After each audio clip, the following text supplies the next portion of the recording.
بسم اللہ الرحمن الرحیم۔ زیر نظر تصویر جو آپ کو نظر آ رہی ہے یہ ایک بینک ہے جو کہ کراچی میں قائم کیا جا رہا تھا۔ اس کو کہتے ہیں ہیومن ملک بینک، یعنی ایک ایسا بینک کہ جس کے اندر عورتیں اپنے دودھ کو جمع کریں گی، پھر وہ عورتیں کہ جن کے پاس دودھ نہ ہو تو وہ اپنے بچوں کے لیے یہاں سے دودھ خریدا کریں گی، یا وہ بچے کہ جن کے ماں جو یتیم ہو جاتے ہیں تو ان کے لیے دودھ یہیں سے میسر آئے گا۔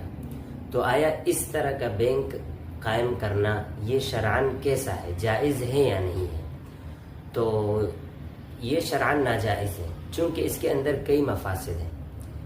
ایک مقصد، سب سے بڑا مقصد اس کے اندر یہ ہے کہ جو رضاعت کا مسئلہ ہے وہ بالکل درہم برہم ہو جائے گا اور خراب ہو جائے گا۔ اب رضاعت کس کو کہتے ہیں؟